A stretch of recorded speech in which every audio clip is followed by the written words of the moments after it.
ঢাকা পোস্টের সকল দর্শকদের শুভেচ্ছা। দর্শক, আমি এই মুহূর্তে দাঁড়িয়ে আছি কুমিল্লা জেলার নাঙ্গলকোট উপজেলার একদম সর্বশেষ বর্ডারে, এবং আমার এক পাশে এদিকে রয়েছে নোয়াখালী এবং এদিকে রয়েছে ফেনী। তিনটি জেলার একদম বর্ডার যে জায়গাটি, সেই জায়গাটিতে আমি এই মুহূর্তে দাঁড়িয়ে আছি। এবং আপনাদেরকে যদি একটু দেখানোর চেষ্টা করি, আমি যে জায়গাটিতে দাঁড়িয়ে আছি, এই যে কুমিল্লার নাঙ্গলকোট উপজেলার পিছনে আপনার, এটি একদম একটা মহাসড়কের রাস্তা, এবং সেই রাস্তা কিন্তু একদম পুরো প্লাবিত হয়ে গেছে। জোয়ারের পানি বাড়তেছে। আমরা এই এলাকাগুলো একদম প্রত্যন্ত অঞ্চল, গ্রাম, এবং সেই গ্রামে আমরা এসেছি।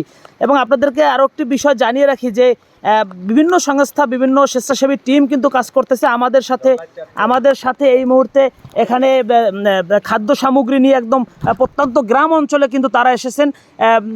একটি স্বেচ্ছাসেবী সংগঠন ফিসাবিল্লাহ ফাউন্ডেশন, এবং আমাদের সাথে ফিসাবিল্লাহ ফাউন্ডেশনের চেয়ারম্যান রয়েছেন মুফতি হাবিবুর রহমান মিসবা। আমরা একটু তার সাথে কথা বলার চেষ্টা করব।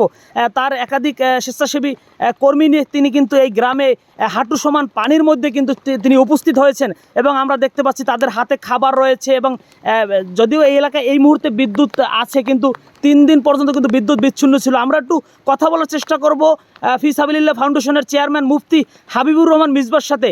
জি মিসবা, আপনি তো আমরা দেখতেছি আপনি গত 3 থেকে 4 দিন পর্যন্ত ফেনী, নোয়াখালী, লক্ষ্মীপুর সহ বিভিন্ন নিম্ন অঞ্চলে ঘুরে ঘুরে ত্রাণ দিচ্ছেন, খাদ্য সামগ্রী পৌঁছে দিচ্ছেন। এবং আমরা আরও একটি বিষয় জানি যে আপনি একটি হেলিকপ্টারের মাধ্যমে এক গর্ভবতী মাকে উদ্ধার করেছেন, এবং শুধু একজন নয়, একাধিক অসুস্থ রোগীকে উদ্ধার করেছেন। তো এই যে অক্লান্ত পরিশ্রম আপনি আপনার স্বেচ্ছাসেবী টিম নিয়ে করতেছেন, আপনার টিমে কতজন সদস্য রয়েছে, এবং আপনি কি কার্যক্রম পরিচালনা করেছেন এবং সামনের দিকে করবেন, যদি বলতেন।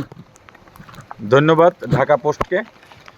আমরা এখানে বর্তমানে ফিসাবিল্লাহ ফাউন্ডেশনের 20 জন স্বেচ্ছাসেবী আমার সঙ্গে আছেন, এবং ফেনী, কুমিল্লা, নোয়াখালী সব জায়গায় আমাদের কার্যক্রম চলমান রয়েছে। এটা মানবিক তাগিদে আমরা এই কাজটা করে থাকি, এবং আমাদের এই কাজে আমাদের নিজস্ব ফান্ডের সঙ্গে সঙ্গে দেশ বিদেশ থেকে অনেক হৃদয়বান ব্যক্তিরা অনুদান পাঠিয়ে থাকেন। তাদের এগুলো দিয়েই আমরা এই বিপদগ্রস্ত মানুষদের সেবা করার চেষ্টা করি। মূলত আমরা এখন যে জায়গায় আছি, আমরা খবর পেয়েছি, যাচাই করেছি যে এই এলাকায় এখনও তেমন কোনো বলার মতো অনুদান পৌঁছিনি। এখন এক মুরব্বী এসে বললেন যে তারা এখন পর্যন্ত কিছুই পান। আমাকে দেখিয়েছেন ছোট্ট একটা পানির বোতল এটা, এবং 2টা কেক, ছোট্ট ধরনের 2টা কেকের প্যাকেট। এগুলো তারা অনেক দূরে গিয়ে আনেন, কোনো দোকান খোলা ফেলে। এটাই তাদের বর্তমান খাবারের তালিকায় রয়েছে, কখনো অনাহারেও থাকতে হয়। আমরা এখন বাজে রাত 9টা 15। আমরা এই অঞ্চলে এসেছি মূলত অবস্থা দেখার জন্যে, এবং কিছু শুকনো খাবার নিয়ে আসছি।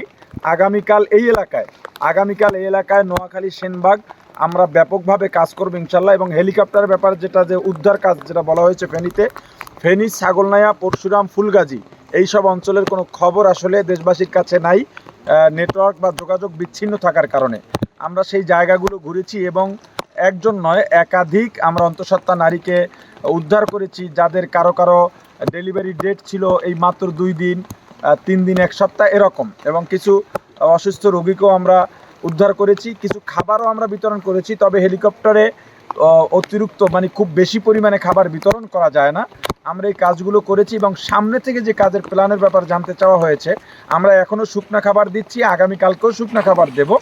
আমরা পরশু দিন থেকে, কালকের পর থেকে ভারী খাবার, অর্থাৎ চাল, ডাল, লবণ, তেল, আলু ইত্যাদি, পেঁয়াজ, যেগুলো তারা রান্না করে খেতে পারবে, যেই সব অঞ্চলে পানি নেই, আর যেই সব অঞ্চলে পানিবদ্ধ মানুষ আছে, রান্নার পরিবেশ নেই, সেখানে আমরা শুকনা খাবার দেবো ইনশাল্লাহ।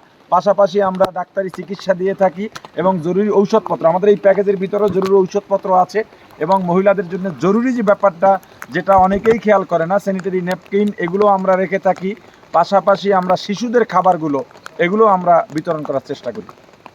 এবং বন্যা শেষ হয়ে যাওয়ার পর যাদের ঘরবাড়ি ভেঙে গেছে বা ভেঙে যায়, তাদের পুনর্বাসনের জন্য আমরা টিন বা ঘরের সামানাপত্র দেওয়ার চেষ্টা করি। জি ধন্যবাদ হাবিবুর রহমান মিসবা। দর্শক, আপনাদের সাথে ঢাকা পোস্টের সাথে যুক্ত করেছিলাম ফিসাবিল্লাহ ফাউন্ডেশনের চেয়ারম্যান মুফতি হাবিবুর রহমান মিসবাকে, এবং আমরা শুনছিলাম তার কথাগুলো। আসলে আমরা কিন্তু গত 3 থেকে 4 দিন পর্যন্ত এই টিমটির সঙ্গেই রয়েছি এবং আমরা ফেনীর বিভিন্ন প্রত্যন্ত অঞ্চলগুলো ঘুরে ঘুরে দেখেছি এবং সার্বিক পরিস্থিতি জানানোর চেষ্টা করেছি এবং কুমিল্লার এই যে নাঙ্গলকোট উপজেলাটা কিন্তু আসলেই একদম এই পানিবন্দী, এখন অনেক হাজার হাজার মানুষ পানিবন্দী রয়েছেন এবং এই সব এলাকায় কিন্তু রান্নাবান্না হওয়ার কোনো সুযোগ নেই, যারা আশ্রয় কেন্দ্রে অধিকাংশ মানুষ আশ্রয় কেন্দ্রে রয়েছেন। এবং আমরা এই টিমটির সাথে নোয়াখালীর একটি জায়গায় আমরা গিয়েছি এবং সামনের দিকে আমরা যাওয়ার চেষ্টা করব এবং প্রত্যেকটি জায়গায় কিন্তু তারা খাবার, শুকনো খাবার, বিশুদ্ধ পানি এবং স্বাভাবিক যে ঔষধগুলো দরকার, খাবার স্যালাইন থেকে শুরু করে এইগুলো প্রয়োজনীয় জিনিসপত্রগুলো কিন্তু তারা পৌঁছে দেওয়ার চেষ্টা করতেছে এবং তাদের কিন্তু বড় একটি প্রস্তুতি রয়েছে। চেয়ারম্যান আমাদেরকে যেমনটা জানিয়েছেন যে যদি বন্যার পানি কমে যাওয়ার পরে যে ভোগান্তিগুলো তৈরি হবে সাধারণ মানুষের মধ্যে, তখন কিন্তু সে ভারী খাবার নিয়ে আবার এই মানুষদের পাশে এসে দাঁড়াবেন এবং শুধু খাবারই নয়, তিনি কিন্তু যাদের ঘরবাড়ি একদম বিলীন হয়ে গেছে সেইগুলো পুনরায় কিন্তু এই সংগঠনের মাধ্যমে সে দেওয়ার চেষ্টা করবে, এমনটাই আমাদেরকে তিনি জানিয়েছেন এবং তিনি কিন্তু গত 3 দিন পর্যন্ত কাজ করছেন এইসব এলাকাগুলোতে। তো ঢাকা পোস্টের দর্শকদেরকে জানিয়ে রাখি একটি বিষয় যে আমরা কিন্তু এই টিমটির সাথে গত 3 দিন ধরে আছি এবং আরও দিন আমরা কাজ করব এবং